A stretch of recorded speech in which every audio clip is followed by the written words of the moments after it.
Hello and welcome to FPL Focus, guys. Hope you are all well. Obviously, a lot of news has just come in. There's a lot of uncertainty coming up for this double game week 22. So I thought it was only right I came on here and gave you another free hit draft. So this is what I've got on screen so far.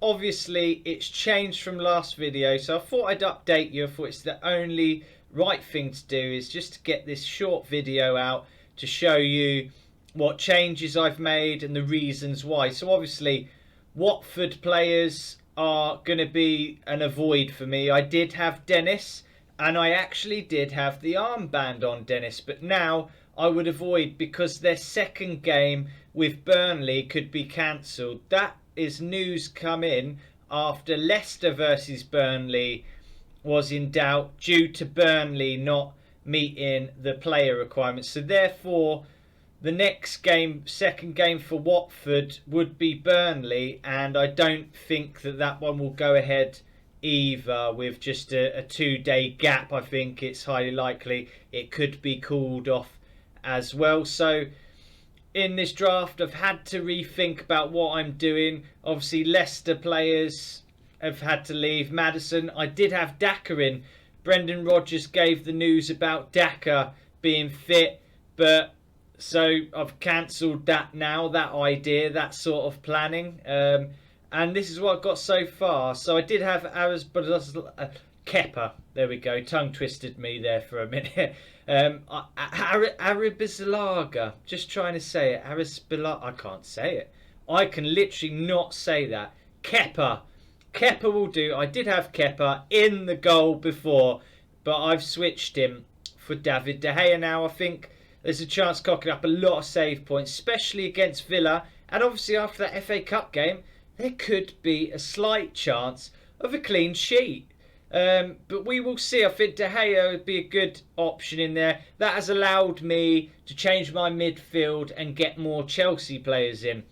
Now you can see I've got Alonso at the back there because discussed he was in the last free hit draft that I did have going, and we explained the reason before, but I'll just recap because he attacks so well, gets forward so well. Alonso always danger, great crosser of the ball, so we'll have him in there.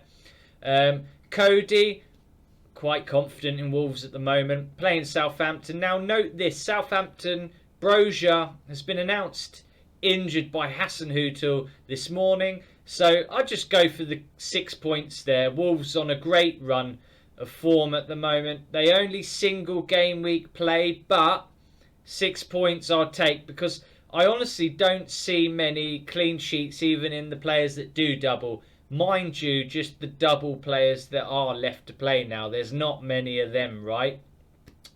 Cucurella has come back in my team just because he doubles. Crystal Palace first, he can get forward. Chelsea, he did get an assist in that one, so he's proven he can do it against Chelsea. Can he do it again? Possibly, possibly not. Chelsea might have gone away and learnt from that. But we will see. I think against Palace, he can definitely be a thorn in their side. So double game week player in defence there. Always gets forward very well. Another thing to note about that, I did have Lamptey for quite a lot of the season, and he got forward nowhere near as much Cucurella. Don't know why. Maybe it's a tactic Potts come up with. And then in the midfield, I've got another Chelsea option. Couldn't quite afford Mount after having Fernandes in there. Bruno Fernandes, I think, has got the bit between his teeth. I think we could start to see an improvement in play, linking up there. But let's quickly go on to Jorginho. Now, I've got him in there, double game week player, penalties. I could just see a penalty coming into the Chelsea City game. Brighton, not necessarily needed because I think Chelsea will control possession in that game and just attack fine. But Man City, I think if we get any penalties, Lukaku going forward, Havertz, any of them guys win a penalty, Jorginho steps up, points in the bag. And Mason Mount, not quite been on it. He looks fairly sharp, but not enough for me, and I have owned him most of the season, so been keeping my eye on him. And then Gray, Damari Gray, against Norwich. What's not to like? We know Demarai Gray's had a fabulous season, attacks very well, and against Norwich are everywhere. I hope for points from him. Single game week player would take it. Fernandes on the double. Aston Villa v Brentford. I think he could definitely get something against Brentford, right? Aston Villa could be a bonus. And then Bowen, superb form. Captaincy hit off of Jared Bowen last game week, which got me a nice green arrow. Jumped me 200 places, so that's brilliant. 200k, that is, places. And then up front, Mapai. I've gone for Mapai. Always an attacking threat for Brighton. Double game week. Crystal Palace first. Chelsea. See what you can get. Opted for him over Danny Welbeck. Nice budget enabling striker there, which allows me to have Ronaldo captain if he plays. We'd like to wait for the press conferences first before we decide if Ronaldo's A, going to be included, B, captaincy. Obviously, if he's fine, I'll probably keep the armband on him. But if not, I would probably go elsewhere. You could go to like an Ollie Watkins. You could go to Dominic Calvert-Lewin. I know he missed a penalty, but I expect him to be hungry for it. Looked hungry in training. He's just a good player. Never ever forget that. And against Norwich, could definitely get something. So those would be two replacements. Watkins or DCL in there. Dennis, not that option anymore, unfortunately. Really like that pick, Dennis. But obviously Watford's games could be in doubt. Their second game could be in doubt. So definitely not. I'm just not taking any risks. The game week throws up. FPL throws up enough surprises, guys. And then Lukaku, lastly, I think he can cause hassle to the Man City back line. And if anything, he could definitely get something against Brighton. So I've got him in there. And this is my free hit team.